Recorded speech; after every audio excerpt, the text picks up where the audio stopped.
आज के वीडियो में मैं लेकर आई हूँ सत्यजीत रे द्वारा लिखित प्रोफेसर शोंकू सीरीज की अगली कहानी शोंकूज गोल्डन अपॉर्चुनिटी। तो शुरू करते हैं कहानी की समरी मेरी यानी गरिमा की आवाज़ में। कहानी की शुरुआत होती है जब 24 जून को प्रोफेसर शोंकू इंग्लैंड के सैलिसबरी प्लेन में स्टोनहेंज के किनारे बैठे हैं। स्टोनहेंज जो लगभग 4000 साल पहले बने थे। आजकल गर्मियों के दिन हैं।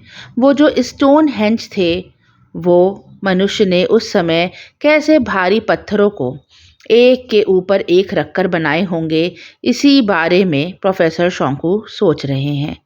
दूर दूर से पत्थर को कैसे लाकर ज़मीन पे खड़ा किया गया होगा और ऐसी गोलाकार आकृति बनाई होगी। साहित्यकारों की माने तो शायद यहाँ पर पूजा किया करते थे लोग, लेकिन प्रोफेसर शोंकू को लगता है कि ये एक ऑब्जर्वेटरी होगी। आकाश में होने वाली जो घटनाएं हैं वो देखी जाती होंगी यहाँ से। हो सकता है ये जो पत्थरों की पोजीशन हो उसमें सूर्य की चाल को मिलाया जाता हो और समय देखने के लिए इस जो गोलाकार आकृति है इसका यूज़ किया जाता हो, जैसे घड़ी में हम लोग समय देखते हैं। प्रोफेसर शोंकू के दोस्त हैं क्रोल।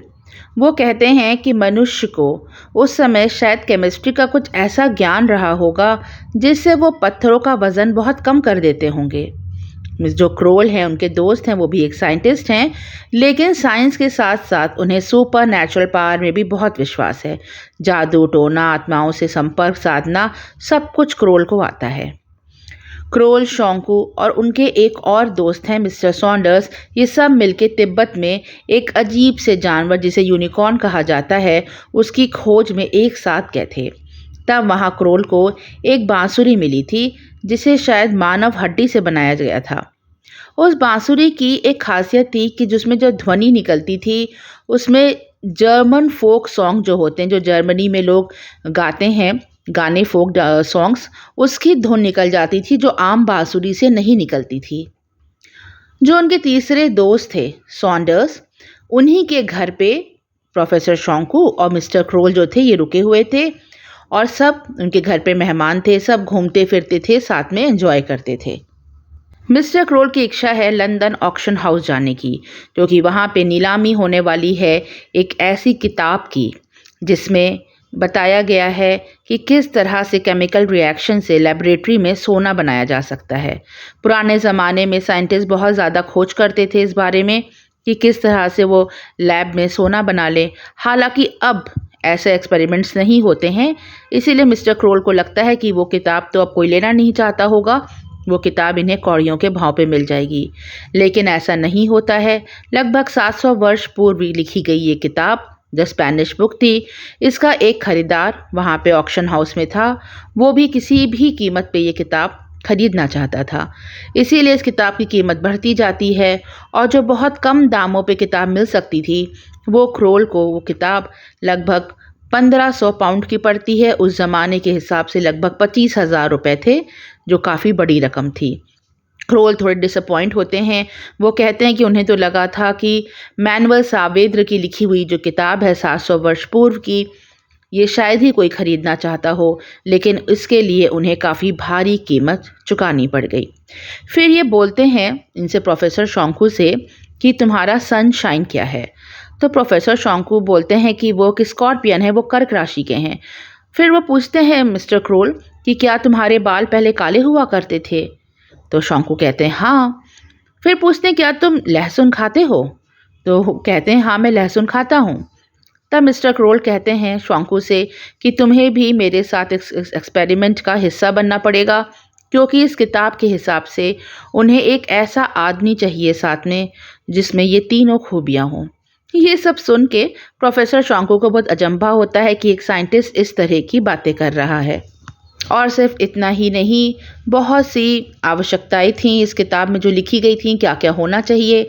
ये जो एक्सपेरिमेंट था ये सिर्फ स्पेन में ही एक ख़ास लैटिट्यूड और लॉन्गिट्यूड पर कर सकते थे। वो जगह जहाँ पे एक्सपेरिमेंट होना था वो थी मॉन्टीफ्रियो नाम का एक शहर था। मैनुअल सावेद्र जो थे वो यहीं पे रहने वाले थे। अब ये बात सुन के प्रोफेसर शंकु को बहुत आश्चर्य होता है। वो कहते हैं कि ये कैसे संभव है कि उनका जो जन्म स्थान था, जहाँ पे शायद उन्होंने भी एक्सपेरिमेंट्स किए थे, वो अब 700 साल के बाद क्या जगह सुरक्षित होगी? लेकिन जो मिस्टर क्रोल हैं, उन्हें तो किसी भी कीमत पर उसी जगह पे वो एक्सपेरिमेंट करना है। 700 साल के बाद उस जगह का हाल क्या होगा, किसी को नहीं पता। वहाँ कौन रहता होगा, क्या वहाँ पर कोई निशान बाकी भी होंगे उनके या नहीं। उसके बाद दूसरा था कि वहाँ पर एक बिल्ला भी साथ जाएगा। प्रोफेसर शोंकू को सुनकर फिर से आश्चर्य होता है, तो क्रोल कहते हैं कि उनका जो बिल्ला है मुस्तफ़ा, वो उनके साथ वहाँ जाएगा। तीसरी बात थी कि ये जो एक्सपेरिमेंट होना था, ये गर्मियों के एकदम बीचों बीच में हो और दिन के ठीक 12 बजे ही ये एक्सपेरिमेंट शुरू होना था। लेकिन एक और ख़ास बात थी कि गर्मियों के दिन में बारिश भी होनी चाहिए, क्योंकि उन्हें बारिश का पानी वहाँ पर इकट्ठा करना था, जो उस एक्सपेरिमेंट के लिए बहुत ज़रूरी था। गर्मियों का दिन इसलिए चूज़ किया गया था क्योंकि उस समय रेडिएशन जो होते हैं सन के, वो सबसे तेज़ होते हैं। साथ ही मरकरी और लेड इन्हें प्रचुर मात्रा में चाहिए थी। प्रोफेसर शोंकू उनसे पूछते हैं कि क्या इस एक्सपेरिमेंट में कुछ पारस पत्थर जैसा वो बनाएंगे? एक पारस पत्थर जैसे हम जानते हैं कि जिस भी चीज़ को वो छूता है तो वो सोने का बन जाता है। तो मिस्टर क्रोल कहते हैं नहीं, वो कोई पत्थर नहीं बनाएंगे। इस एक्सपेरिमेंट के थ्रू एक ऐसा चिपचिपा पदार्थ बनेगा और उस पदार्थ में, उस लिक्विड में जो भी चीज़ डिप कर दी जाएगी वो सोने की बन जाएगी। जो भी उससे संपर्क में आएगा तो वो चीज़ सोने की बन जाएगी। तब जो उनके दोस्त हैं मिस्टर सॉन्डर्स, वो पूछते हैं कि क्या सावेद्र जो थे साइंटिस्ट, उनका ये एक्सपेरिमेंट सक्सेसफुल हुआ था? तब बताते हैं मिस्टर क्रोल कि कहीं भी किताब में ये तो नहीं लिखा कि उन्होंने सक्सेसफुली सोना बना लिया था, लेकिन हाँ, किताब के अंत में उन्होंने लिखा है कि आज मैं खुद को एक वैज्ञानिक या जादूगर नहीं समझता, मुझे लगता है मैं सबसे बड़ा कलाकार हूँ। अब इसका मतलब क्या था, वो ये तीनों डिपिक्ट नहीं कर पाते। वो तो एक्सपेरिमेंट करने के बाद ही इन्हें पता चलेगा कि आखिरी जो पंक्तियाँ उन्होंने लिखी हैं किताब में, उसका क्या अर्थ है। फिर सॉन्डर्स पूछते हैं कि क्या इन सब चीज़ों के अलावा भी कुछ और चीज़ की भी आवश्यकता है? अब जो मिस्टर क्रोल बताते हैं वो फिर सबको आश्चर्य में डाल देती है, क्योंकि जो एक्सपेरिमेंट स्टार्ट होगा दिन के 12 बजे, उसके ठीक एक दिन पहले रात में एक खास आत्मा को आमंत्रित करना होगा। सब पूछते हैं कि किसकी आत्मा को? तब बताते हैं मिस्टर क्रोल कि एक फेमस एल्केमिस्ट थे, मीन्स जो सोना परिवर्तित करते थे, वो अरब के रहने वाले थे। उनका नाम था ज़बीर इब्न हय्यन।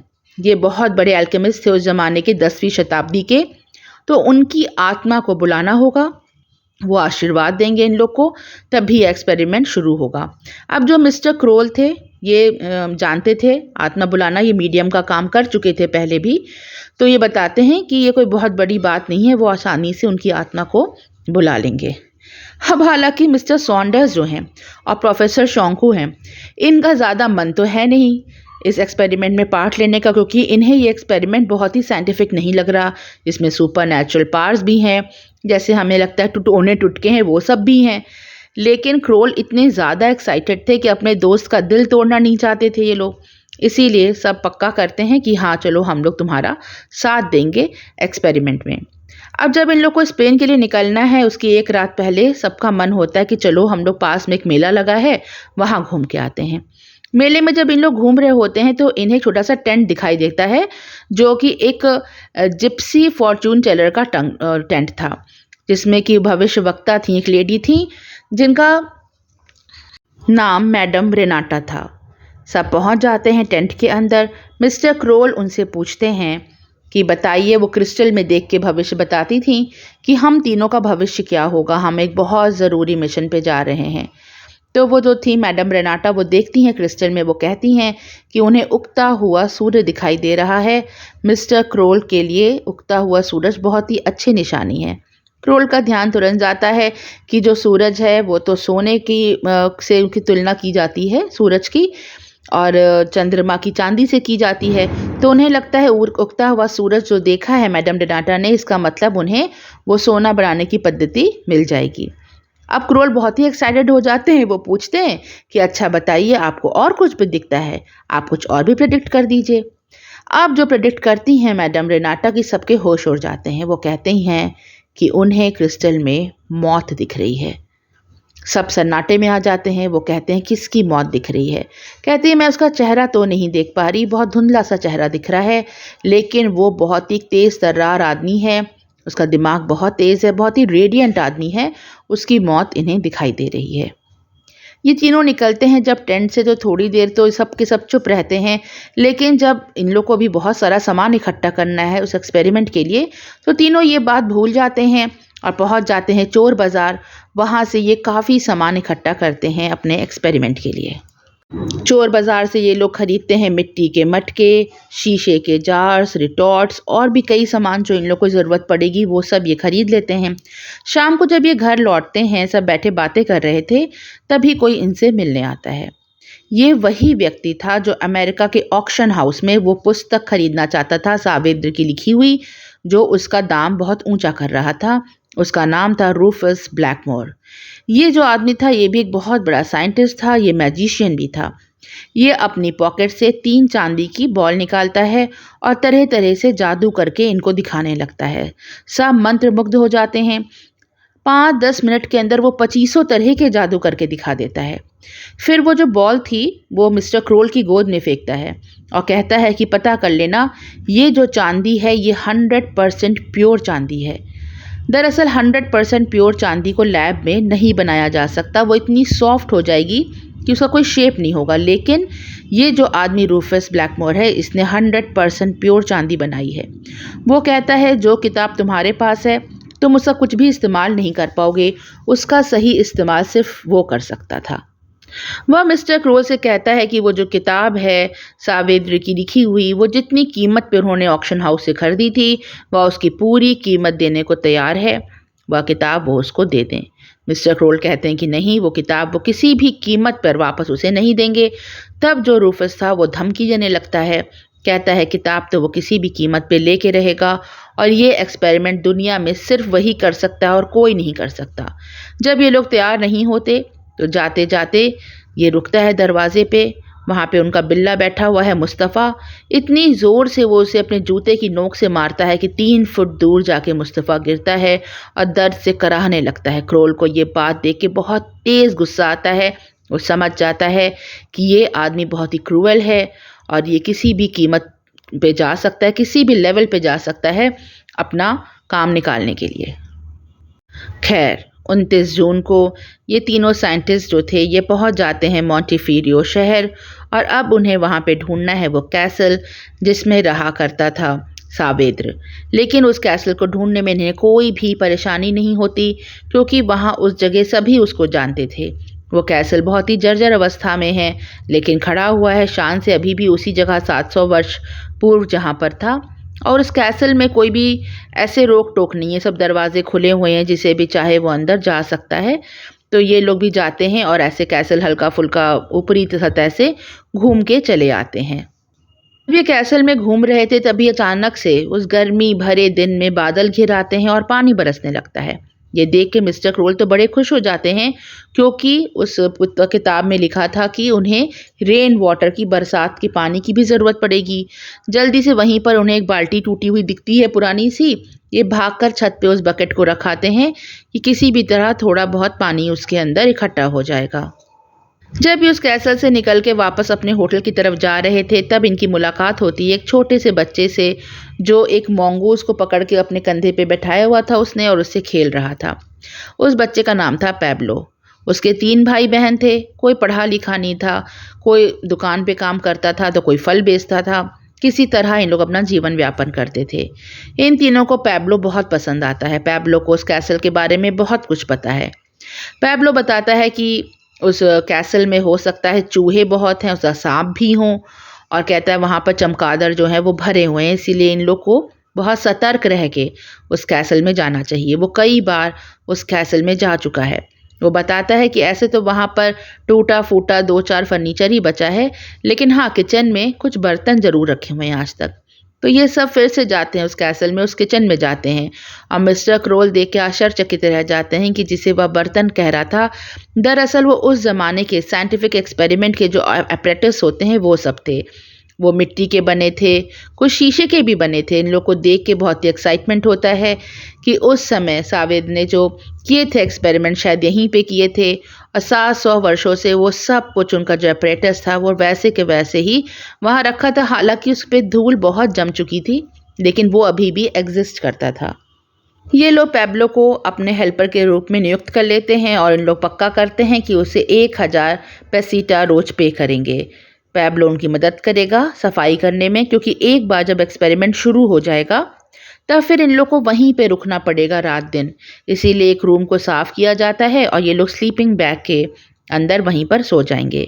वहीं छत पर ये देखते हैं क्रोल की एक चमगादड़ उल्टा लटका हुआ है और टू एंड फ्रो जैसे घड़ी का पेंडुलम होता है वैसे ही लगातार हिल रहा है।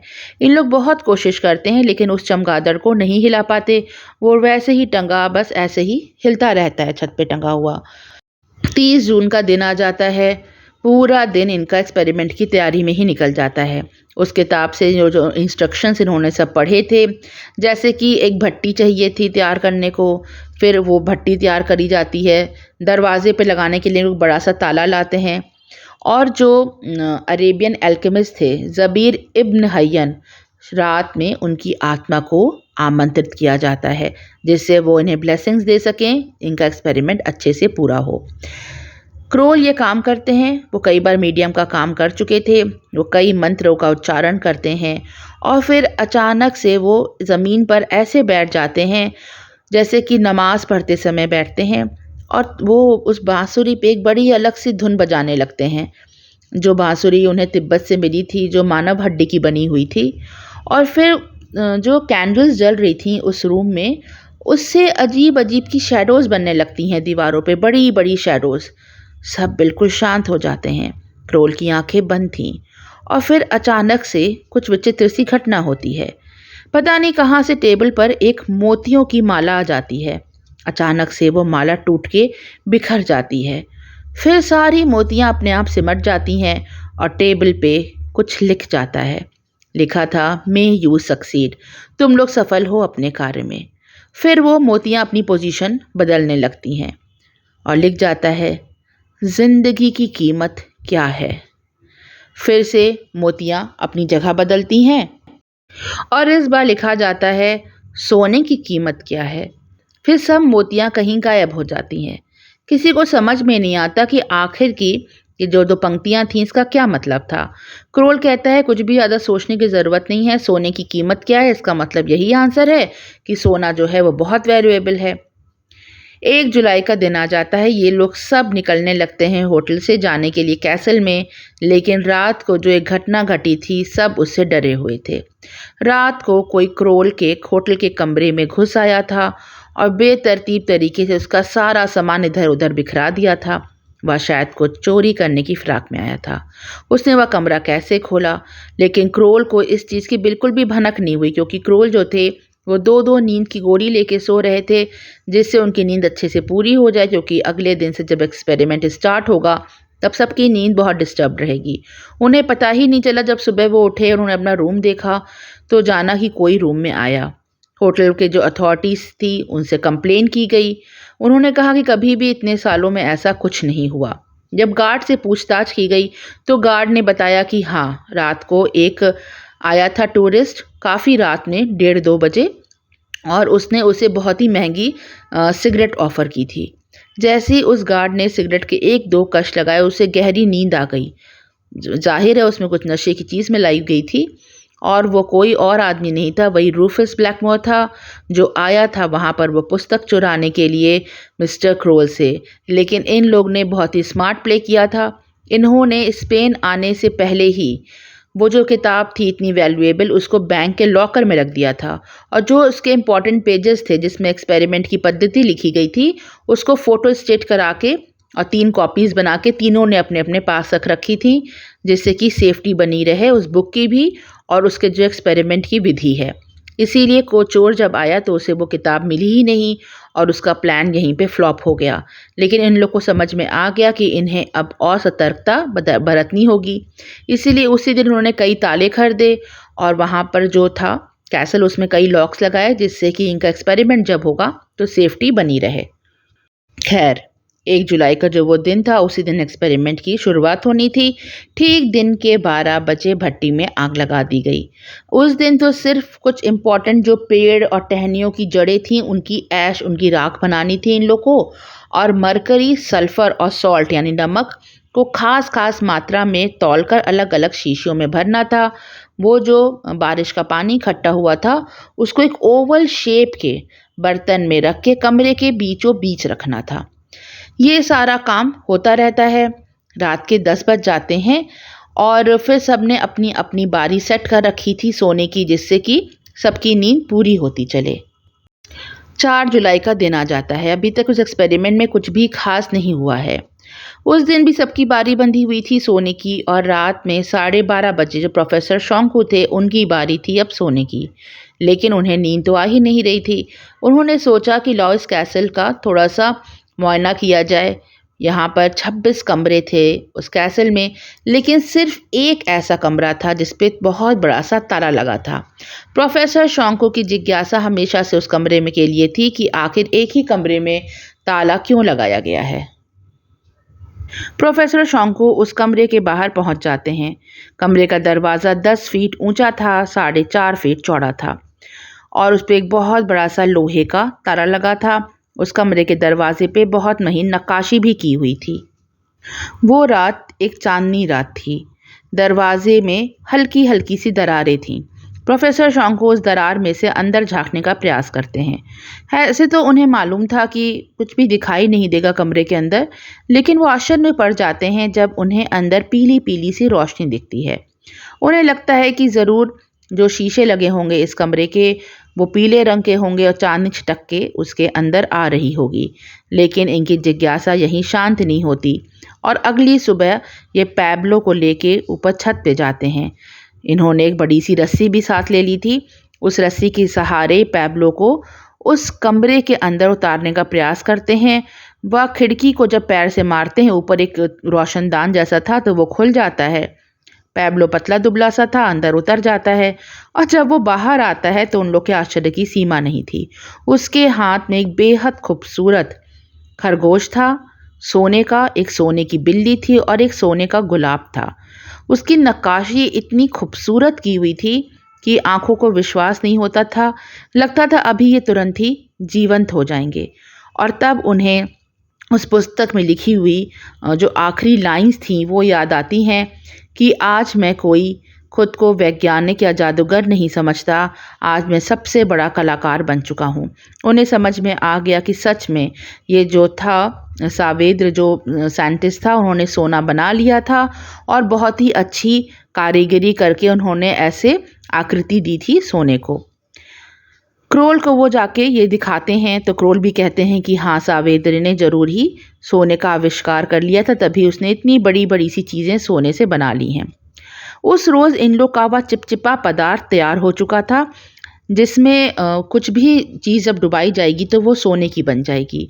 2 दिन अभी और लगने थे उस एक्सपेरिमेंट के लिए, जो ज़रूरी तैयारी थी उसको पूरा होने के लिए।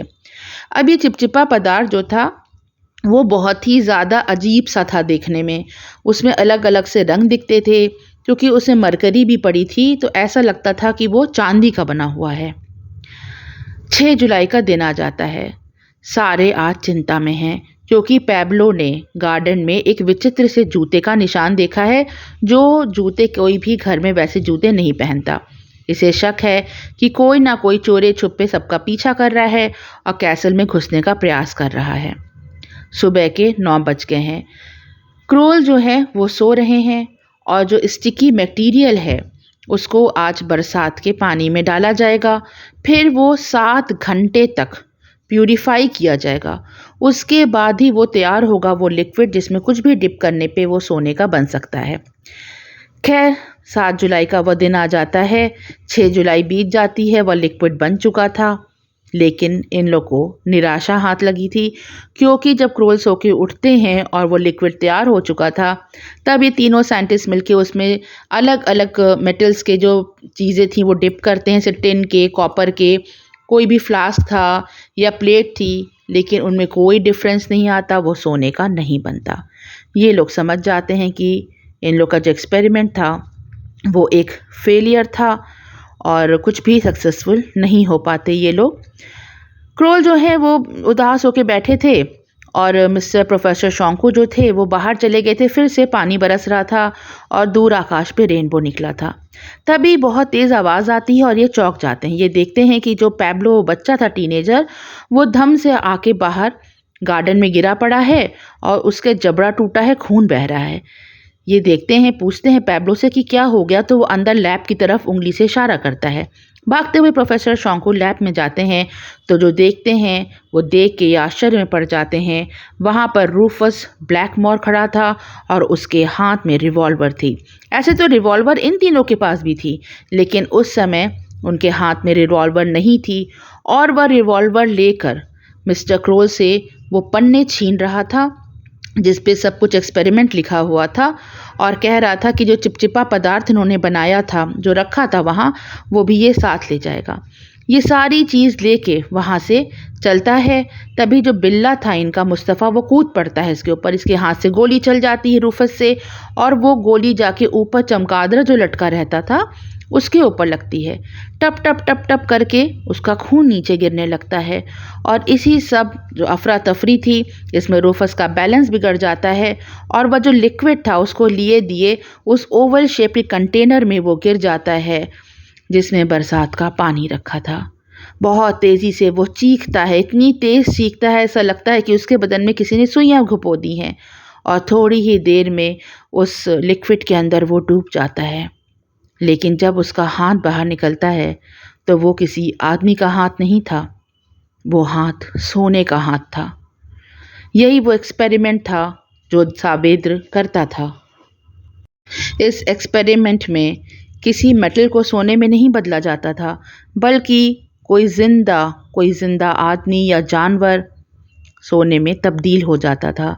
इसीलिए जब उनकी आत्मा आई थी, वो सूफी संत की उन्होंने लिखा था कि ज़िंदगी की कीमत क्या है और सोने की कीमत क्या है। सावेद्र ने इसी तरह से उस खरगोश को, उस गुलाब के फूल को, उस बिल्ली को सोने में तब्दील कर दिया था। इसीलिए इस एक्सपेरिमेंट में एक बिल्ली का साथ होना लिखा था कि उसी को डाल के लिक्विड में आप सोने में बदल लीजिए। सारे एकटक देखते रह जाते हैं कि कैसे वो रूफस सोने में बदल चुका है और कहानी यहीं पे समाप्त हो जाती है। कहानी बहुत ही ट्विस्ट और टर्न से भरी थी। मैंने पूरी कोशिश की है इसको अच्छे से एक्सप्लेन कर सकूं, लेकिन अगर आप ये पढ़ना चाहें तो इस बुक को ज़रूर पढ़ें। जुड़े रहें मेरे चैनल से, सुनते रहें मज़ेदार कहानियाँ। और हाँ, कहानी आपको ज़रा सी भी अच्छी लगी हो तो इसे लाइक करना ना भूलें। Thanks for listening. Bye for now.